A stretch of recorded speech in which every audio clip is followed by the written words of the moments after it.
Welcome to Akshay law classes. And आज का जो टॉपिक है that is proclamation and attachment of property. बहुत सारे लोगों को सिर्फ ये लगता है कि जब एक एक्यूज के खिलाफ एक समन इशू कर दिया जाता है, जब कोर्ट समन इशू कर देती है और वो व्यक्ति हाजिर नहीं होता है तो उसके खिलाफ वारंट इशू कर देते हैं, बस यहीं तक होता है। पर ऐसा नहीं है। कोर्ट के पास एक ऐसी पावर है जिसके तहत जब किसी व्यक्ति के खिलाफ समन इशू किया जाए और वो हाजिर ना हो तो उसके खिलाफ वारंट इशू होता है। पहले बेलेबल वारंट इशू होगा, फिर नॉन बेलेबल वारंट इशू होगा। और जब वो नॉन बेलेबल वारंट इशू होने के बावजूद नहीं आता तो उसके खिलाफ proclamation and attachment of property की जाती है। अब ये प्रोक्लेमेशन अटैचमेंट ऑफ प्रॉपर्टी होता क्या है, हम इसके बारे में देखते हैं। प्रोक्लेमेशन अटैचमेंट ऑफ प्रॉपर्टी, जो प्रॉपर्टी ये जो टर्म है, ये जो पावर है कोर्ट के पास, ये अपने प्रोविजंस पाता है from section 82 to 86 in criminal procedure code. अब ये प्रोक्लेमेशन होता क्या है इसके बारे में दिया गया है सेक्शन 82 में, जो ये कहता है the court provides that if a court has reason to believe that any person to whom a warrant has been issued by it has absconded or is concealing himself so that the warrant cannot be executed, the court may publish a written proclamation requiring him to appear at a specified place and at a specified time, which should not be less than 30 days from the date of publishing the proclamation.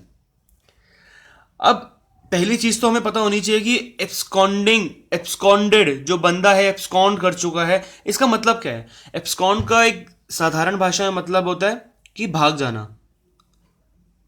अब absconded का इसके अंदर एक चीज है, जो case है करतरी versus state of UP 1994, जिसमें इलाहाबाद हाईकोर्ट ने क्लियरली ये कहा गया है कि जब कोई व्यक्ति इवेड करता है प्रोसेस ऑफ लॉ को बाय हाइडिंग, चाहे वो अपने रेजिडेंस में हाइड कर रहा है या फिर अपने रेजिडेंस से बाहर कहीं और जाके हाइड कर रहा है अपने आप को, ताकि जो उसके खिलाफ वारंट इशू हुआ है वो एग्जीक्यूट ना हो पाए, तब वो व्यक्ति एब्सकॉन्डेड कहलाया जाएगा। तो जब कोई व्यक्ति अपने आप को कहीं छुपा लेता है, अपने आप को कंसील नहीं करता है ताकि जो उसके खिलाफ वारंट इशू हुआ है वो एग्जीक्यूट ना हो पाए, तब कोर्ट क्या करती है कि एक रिटन में प्रोक्लेमेशन इशू करती है। विद इन 30 डेज उस व्यक्ति को अपीयर होना होता है कोर्ट के सामने या फिर किसी स्पेसिफाइड प्लेस के अंदर, जो भी कोर्ट स्पेसिफाई करेगी कि एट स्पेसिफाइड प्लेस और उस स्पेसिफिक टाइम पर उस व्यक्ति को हाजिर होना है। अब प्रोक्लेमेशन पब्लिश करने के प्रोसीजर होते हैं जो दिए गए हैं सेक्शन 82 क्लॉज 2 के अंदर, जो ये कहता है कि जब कोर्ट प्रोक्लेमेशन को पब्लिश करेगी, या तो वो किसी मतलब जहां पर वो रह रहा है, वेयर ही रिसाइड्स, उस टाउन या उस विलेज की किसी कॉन्स्पिशियस प्लेस पर उसको पब्लिश करेगी जहां पर पब्लिकली लोग उसे पढ़ सके। कॉन्स्पिशियस प्लेस का मतलब कि जो इजीली विजिबल हो। तो जहां पर वो रह रहा है उसके किसी टाउन या उसकी विलेज की किसी कॉन्स्पिशियस प्लेस पर उसको पब्लिश किया जाए जो इजीली अवेलेबल हो, पब्लिकली उसको पढ़ा जाए। या फिर उसका जो घर है जहां पे वो रहता है, उस घर के किसी कॉन्स्पिशियस प्लेस पर उसको एफेक्स किया जाए। या फिर जिस कोर्ट में केस चल रहा है उस कोर्ट हाउस के किसी कॉन्स्पिशियस पार्ट पर उसको एफेक्स किया जाए। या फिर चौथा जो है, किसी पब्लिश न्यूज़पेपर के अंदर उसे पब्लिश किया जाए, पर वो जब कोर्ट की डायरेक्ट डिस्क्रिशनरी पावर है कि उसको पब्लिश करवाना है न्यूज़पेपर में या नहीं। तो जो मैंने आपको पहले 3 बताए हैं कि उसके टाउन विलेज जहाँ पर वो रहता है वहाँ उसे एफिक्स कर दें, या फिर उसके घर के किसी विजिबल पार्ट पे एफिक्स कर दें, या फिर कोर्ट के किसी विजिबल पार्ट पे एफिक्स कर दें। जो ये 3 हैं ये आपके कंजक्टिव हैं, ये आपके डिस्टिंक्टिव नहीं हैं। इसका मतलब ये कि जो पहले 3 हैं ये 3 होने चाहिए। मतलब कि जब तक ये 3 नहीं होंगे तब तक जो प्रोक्लेमेशन है वो वैलिड पब्लिकेशन नहीं मानी जाएगी। जो चौथा था पब्लिश इन न्यूज़पेपर, वो डिस्क्रिशनरी, वो हो या ना हो वो मर्जी है कोर्ट की, पर जो पहले 3 हैं वो 3 होना जरूरी है। तो ये हो गया आपका प्रोसीजर। और एक विष्णु दयाल वर्सेस एम्परर 1943 के अंदर ये कहा गया था कि जो सेक्शन 82 है, the terms of section 82 are mandatory and proclamation can not be issued without first issuing a warrant of arrest. मतलब कि पहले वारंट ऑफ अरेस्ट होना जरूरी है। जब समन भेज दिया नहीं आया, वारंट भेज दिया नहीं है, तभी तो प्रोक्लेमेशन होगा। तो प्रोक्लेमेशन होने से पहले वारंट ऑफ अरेस्ट होना जरूरी है। If there is no authority to arrest, अगर कोई अथॉरिटी है ही नहीं अरेस्ट करने की, तो जो इश्यू होगा प्रोक्लेमेशन का वो इलीगल हो जाएगा। तो ये तो थे आपके प्रोक्लेमेशन कि आपको बता दिया कि हाँ जी ये ऐसे प्रोक्लेमेशन है। अब बात आती है आपकी अटैचमेंट ऑफ प्रॉपर्टी की। जब प्रोक्लेमेशन हो गया, प्रोक्लेमेशन से भी नहीं आया, तो उसके कॉन्सिक्वेंसेस क्या होंगे कि इसकी जो प्रॉपर्टी है वो अटैच कर ली जाएगी उसकी जो पर्सन एब्सकॉन्ड हुआ है। तो ये कहता है section 83, the publication of a proclamation in accordance with the procedure described in section 82 is the last of the step taken to produce a person. ये एक लास्ट स्टेप होता है सेक्शन 82 जो मैंने आपको प्रोक्लेमेशन बताया, वो लास्ट स्टेप है किसी पर्सन को प्रोड्यूस करने का। अब यदि पर्सन फेल कर जाता है फिर भी कोर्ट में आने से, तो सेक्शन 83 ये कहता है कोर्ट के एम्पावर करता है कि वो उस व्यक्ति की प्रॉपर्टी को अटैच कर ले एट एनी टाइम, कभी भी। Section 83 empowers the court to attach the property of the person who is absconding at any time। पर कोर्ट को रीजंस रिकॉर्ड भी करने हैं कि वो ऐसा क्यों कर रहा है। मतलब यदि कोई व्यक्ति एब्सकॉन्ड कर रहा है और कोर्ट उसकी प्रॉपर्टी को अटैच कर रहा है, तो कोर्ट को एक रीजनेबल आंसर देना जरूरी है कि हाँ मैं ये जो इस प्रॉपर्टी को अटैच कर रहे हैं हम इस रीजंस के तहत कर रहे हैं। अब वो प्रॉपर्टी कोई भी हो सकती है, मूवेबल भी हो सकती है, इमूवेबल भी हो सकती है। द प्रॉपर्टी, अब बात आती है इसके अंदर कि अब प्रॉपर्टी यदि क्या बोलते हैं आपके इसमें कि द प्रॉपर्टी जो है आपकी can be any property with in the district और इवन आउटसाइड। जो प्रॉपर्टी है उस एब्सकॉन्डेड पर्सन की, वो या तो उस डिस्ट्रिक्ट में भी हो सकती है या फिर आउटसाइड द डिस्ट्रिक्ट भी हो सकती है of the district magistrate. So, at any time of making the proclamation, the court is satisfied that the person is about to dispose of his property or is about to move his property out of the jurisdiction of the court, it may order the attachment of property simultaneously with the issue of proclamation। अब एक exception है इसके अंदर section 83 के अंदर कि यदि court को ये लगता है कि यह जो बंदा है, जैसे मैंने प्रोक्लेमेशन इशू कर दिया इसको, और उसको लगता है कि यह जो प्रोक्लेमेशन इशू करते ही जो ये व्यक्ति है, एब्सकॉन्डेड पर्सन है, ये अपनी प्रॉपर्टी को या तो क्या बोलते हैं बेच देगा या प्रॉपर्टी से चला जाएगा, या फिर उस कोर्ट की ज्यूरिसडिक्शन से उस प्रॉपर्टी को मूव कर देगा या डिस्पोज ऑफ कर देगा, तो कोर्ट क्या करता है प्रोक्लेमेशन के साथ ही अटैचमेंट भी इशू कर देता है कि भाई प्रोक्लेमेशन तो इशू किया ही किया, साथ में अटैचमेंट ऑफ द प्रॉपर्टी भी ऑर्डर कर दिया। तो ये एक एक्सेप्शन है इसके अंदर। अब हमें ये पता होना चाहिए कि यार अब जो प्रॉपर्टी अटैच करेगा कोर्ट, वो किस प्रोसीजर उसका कैसे करेगा वो। तो इसके अंदर एक बड़ी हमें करना है कि जैसे कि यदि कोई प्रॉपर्टी डेट है, if the property order to attach is a debt, तो उस केस में या तो bye scissor,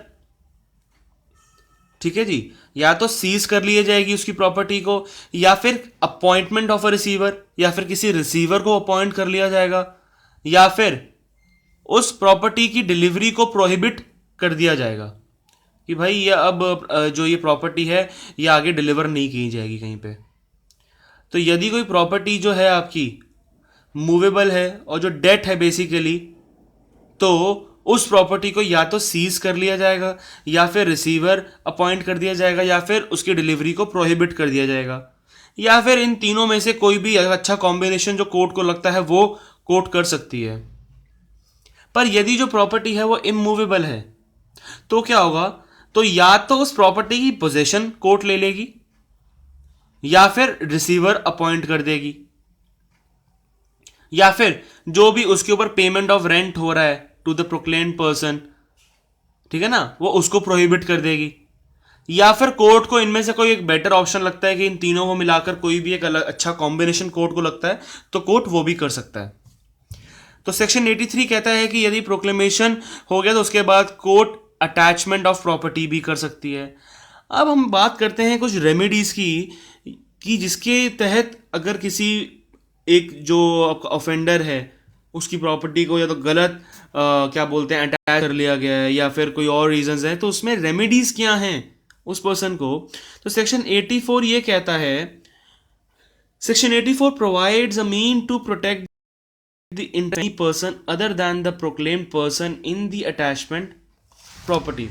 So any such property, any such person who has an interest in the attached property can claim it within the 6 months from the date of attachment on the ground that the claimant has an interest in the property and the interest is not liable to attached under section 83. Simple सी बात है कि यदि किसी व्यक्ति को लगता है कि यार जो मेरी ये प्रॉपर्टी है ये गलत अटैच कर ली गई है, कोई भी एनी रीजंस है, तो उसके पास 6 महीने का समय होता है कि वो अपनी प्रॉपर्टी के लिए क्लेम लगा सकता है। तो 6 मंथ्स का उसके पास एक अच्छा इसके पास टाइम है। अब इसके बाद है कि यदि जो क्लेमेंट है, जो ऑब्जेक्टर है, वो डेथ हो जाती है उसकी, तो उसके बिहाफ पर उसका लीगल रिप्रेजेंटेटिव भी क्लेम के लिए लगा सकता है। तो पहला तो उसके पास रेमेडी आ गई क्लेम करने की। अब बात आती है यदि क्लेम लगाने के बाद भी उसका जो प्रॉपर्टी है वो नहीं उसको मिल पाती है, तो उसके पास पूरा 1 साल का समय होता है। उस 1 साल के अंदर अंदर वो सिविल सूट फाइल कर सकता है कि मेरे को मेरी ऐसी प्रॉपर्टी को गलत फ्रॉड लिया कोई भी रीजंस के तहत अटैच किया गया। तो सेक्शन 84 में क्लेम का राइट है पर्सन के पास, और क्लेम नहीं हुआ तो सिविल सूट का भी राइट है। उसके बाद हम बात करते हैं सीधा सेक्शन आपकी 86 की। पहले सेक्शन 86 आपका ये कहता है कि appeal from order rejecting application for restoration of attach property. अब यदि क्या बोलते हैं क्लेम आपका जो है सही नहीं आपको मिला, क्लेम से नहीं मिला, सिविल सूट से नहीं मिल पा रहा, तो आप क्या कर सकते हैं कि सिविल उसके बाद आप अपील के लिए जा सकते हैं। Any person referred to in subsection 3 of section 85 who is aggrieved by any refusal to deliver property or the proceeds of sale thereof may appeal to the court. अब किसी व्यक्ति को प्रॉपर्टी नहीं दी गई सेक्शन 85, जो मैं भी आपको बताऊंगा कि सेक्शन 85 में बेसिकली रिस्टोरेशन ऑफ प्रॉपर्टी है, उस व्यक्ति को रिस्टोर होके मिलनी चाहिए, तो अपील के लिए वो पर्सन फाइल कर सकता है। और अपील सिर्फ उस वो व्यक्ति जो है सिर्फ रिस्टोरेशन के लिए, यदि उसको जो क्लेम उसको नहीं मिल पाया, उसका सिविल सूट में उसको नहीं मिला, तो उसके बाद भी वो अपील के लिए जा सकता है। तो सेक्शन 85 के बारे में हम बात करें, that is the release, sale and restoration of the property. So if the proclaimed person appears within the time specified in the proclamation, the court shall make an order releasing the property from the attachment. अब यदि जो व्यक्ति है, जो proclaimed person है, वो specified time के अंदर आ जाता है, proclamation की specified time period में आ जाता है, तो कोर्ट ऑर्डर करता है कि उसकी प्रॉपर्टी को रिलीज कर दिया जाए। और यदि जो proclaimed person है वो अपीयर नहीं होता है एक स्पेसिफाइड टाइम जो कोर्ट ने स्पेसिफाई किया था, तो उसकी प्रॉपर्टी को डिस्पोज कर दिया जाएगा बाय द स्टेट गवर्नमेंट। पर उसके एक आपको 6 मंथ्स का टाइम पीरियड दिया जाएगा, डेट ऑफ अटैचमेंट के बाद के 6 महीने का टाइम दिया जाएगा, उसकी एक्सपायरी के बाद ही उस प्रॉपर्टी को बेचा जाएगा। पर यदि वो प्रॉपर्टी पेरिशेबल नेचर की है, मतलब कि स्पीड या नेचुरल डिके की है, या फिर उसको लगता है कि इट विल बी द जो उसकी सेल है उससे ओनर को बेनिफिट हो सकता है, तो इस केसेस में वो इमीडिएटली भी बेच सकते हैं उसको। और इसका सब क्लॉज 3 है, if within 2 years from the date of attachment any person whose property is or has been at the disposal of state government under subsection 2 appears voluntarily or is apprehended and brought before the court by whose order the property was attached or the court to which such court is subordinate and proves to satisfaction of such court that he did not abscond or conceal himself for the purpose of avoiding execution of the warrant and that he had not such notice of the proclamation as to enable him to attend within the time specified, therein such property, or if the same has been sold, the net proceeds of the sale, or if part only thereof has been sold, the net proceeds of the sale and the residue of the property shall, after satisfying therefrom all costs incurred in consequence of the attachment, be delivered to him. In short ये कहना चाह रहा है कि यदि attachment होने के 2 साल के अंदर अंदर वो व्यक्ति वॉलेंटरीली आ जाता है और वो कहता है कि मुझे या तो एप्रीहेंड किया गया या फिर क्या बोलते हैं कि मैं अपनी जो क्या बोलते हैं मैं एब्सकॉन्ड नहीं हुआ या मैंने कंसील नहीं किया अपने आप को कि जिस तरीके से वारंट एग्जीक्यूट ना हो पाए, मैंने ऐसा कुछ नहीं किया, तो उस केसेस में क्या होता है कि जो भी उसकी प्रॉपर्टी यदि बेच दी गई हो तो उस प्रॉपर्टी का जितना भी उसका अमाउंट होगा वो अमाउंट उस प्रोक्लेम पर्सन को मिल जाएगा। मतलब कि ये होता है कि 2 साल के अंदर अंदर यदि प्रॉपर्टी बेच चुके होते हैं कोर्ट और उस 2 साल के अंदर अंदर वो व्यक्ति वापस आ जाता है voluntarily or is apprehended and brought before the court by whose order the property was attached, या फिर वॉलंटरली आ जाता है या फिर उसे एप्रीहेंड किया जाता है और कोर्ट के सामने पेश किया जाता है, तो उस केसेस में और वो ये प्रूफ कर देता है कि यार मैं एब्सकॉन्ड नहीं हुआ था और ना ही मैंने अपने आप को कंसील किया, जिसकी वजह से जो भी मेरे खिलाफ वारंट एग्जीक्यूट वो था वो एग्जीक्यूट ना हो, मैंने ऐसा कुछ नहीं किया है, मैं अनएबल था उस स्पेसिफाइड टाइम या उस स्पेसिफाइड प्लेस पे आने में, मैं अनएबल था, मैं नहीं आ पाया। तो उस केस में यदि वो प्रूफ कर देता है एक रीजनेबल ग्राउंड देकर तो उसकी प्रॉपर्टी का जो भी उसका अमाउंट था उसको डिलीवर वापस कर दिया जाएगा। और यही यदि इसको नहीं मिलता है तो उसके लिए अपील भी डाल सकता है अंडर सेक्शन 86 जो मैंने आपको भी थोड़ी देर पहले ही बताया था। तो ये आपका है। और एक इसमें लास्ट में आपको बता देता हूं, यदि आपको 84 में क्लेम किया डाला, आपको नहीं मिला, फिर आपने सिविल सूट डाला, उसके बाद भी आपने अपील डाली, नहीं मिला, तो एक लास्ट होता है रिवीजन ऑफ एप्लीकेशन जो आप पढ़ेंगे सेक्शन 397 ऑफ सीआरपीसी में। तो ये भी एक रेमेडी है प्रोक्लेमेशन अटैचमेंट के लिए। तो दैट्स इट, यही प्रोक्लेमेशन अटैचमेंट है। तो ये चीज क्लियर कर लीजिएगा कि कभी भी सिर्फ समन या वारंट इनफ नहीं होता, या समन वारंट ही नहीं होता सिर्फ। यदि समन भेजने से व्यक्ति नहीं हाजिर होता है तो कोर्ट वारंट इशू करती है। अब पहले बेलेबल वारंट इशू करेगी, फिर नॉन बेलेबल वारंट इशू करेगी, और यदि नॉन बेलेबल वारंट के बाद भी व्यक्ति नहीं आता तो प्रोक्लेमेशन इशू करेगी। प्रोक्लेमेशन के लिए 30 दिन का टाइम दिया जाएगा, 30 दिन के अंदर अंदर उसको हाजिर होना होगा, और यदि वो व्यक्ति तब भी नहीं होता तो अटैचमेंट ऑफ प्रॉपर्टी, जो भी उसकी व्यक्ति की प्रॉपर्टी है उसको अटैच कर ली जाएगी। तो यही है आपका। तो आई होप आपका ये क्लियर हो गया अच्छे से, एंड थैंक यू।